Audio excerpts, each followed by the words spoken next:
Well, you know, this was really it reminded me a lot of these games that Georgia and Clemson would play in the 80s where the two defenses kind of took over.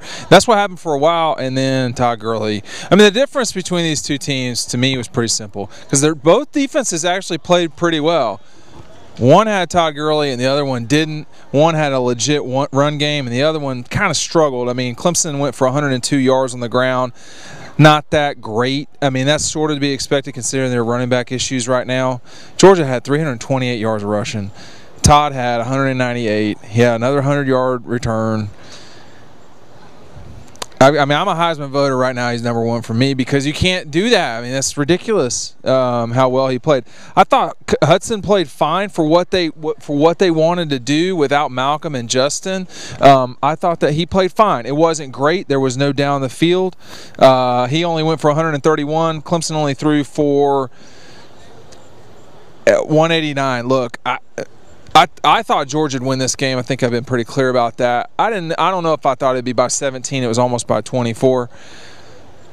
I thought this was a very encouraging week if you're a Georgia Bulldog. I mean, you watch South Carolina, they look like a disaster. But if you just watch this Georgia team, if they get it together, and there were times tonight when they did not get it together, but if they get it together, they certainly could be in the playoff. I mean, there's no reason why they couldn't be in the playoff. So that's something that to keep pace with. Now, if Todd gets hurt, things change, and he only had 15 carries.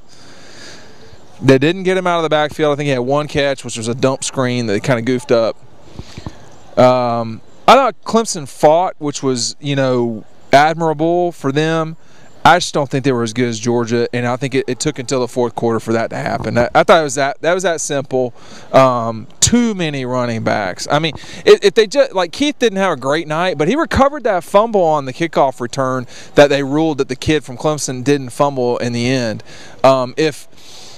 What you want is your best players to play all the time. And right now, with this depth at running back, those four guys are four of the best guys on the team, period. I mean, like Lorenzo Carter's a pretty good new guy. You got stuff like that. So you got to get those guys out there. Georgia won the special teams for sure. Clemson had a missed field goal. Georgia scored a touchdown on a 100-yard kickoff, and they kicked a basic field goal. That won them that sprung them to the win too. I mean, if Clemson hits that field goal, maybe, you know, you have a 3-point lead at the half, you feel pretty good. But Georgia came out and kicked a field goal. It's come out of the half, and then they just – I'm trying to do the math here. I think they scored 24 straight points on Clemson. Clemson, that first drive was fine. Strong peak. I mean, Clemson got some receivers. I thought they played okay. Mike Williams, people remember those names. But Georgia just had too much Todd Gurley. Nick Chubb, that was ridiculous. Nick Chubb with four carries for 70 yards and a touchdown, a 47-yarder. Sony Michel played. I mean, you could see the explosion, and you saw it. You know, the best thing about Sony Michel is he'll run down the field and try to make a tackle on special teams. Special teams are a lot better. Defense was better. I mean, in the first half, it wasn't great, but you know, Clemson didn't have 300 yards, and that's – I mean, I know that like you can't lose all of that. Look, South Carolina lost a lot of guys. They looked bad. They just looked bad. Clemson, they lost a fair amount of guys. They didn't look bad, but they were defeated for sure. And you can't lose guys like Clowney and Ellington and Shaw, and here you can't lose, you know, Sammy and Taj and all these guys. You can't lose those guys and then still expect them to be productive in the end on the offensive side of the ball. It's asking too much.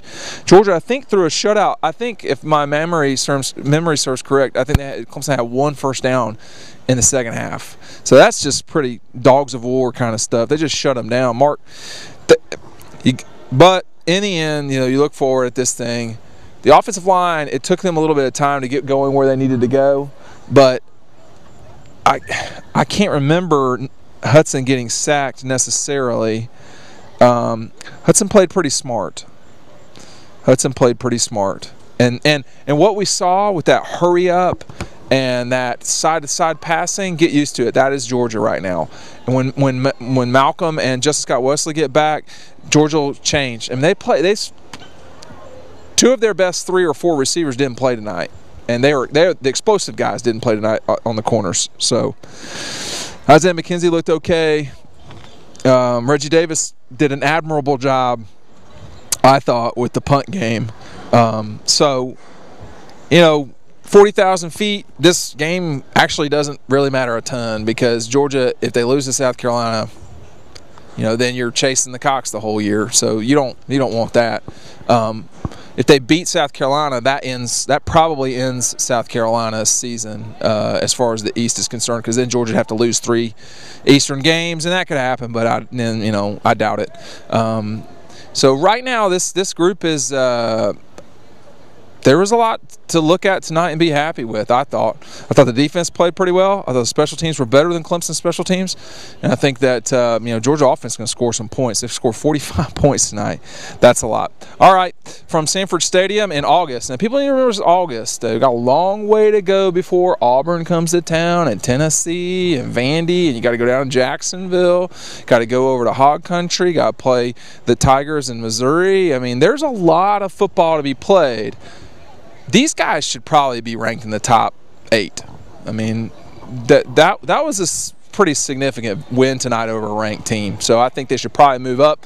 Todd's probably the Heisman leader this second, but people will start keying on Todd. All right, Georgia wins 45-21. Dean Legge for Dog Post.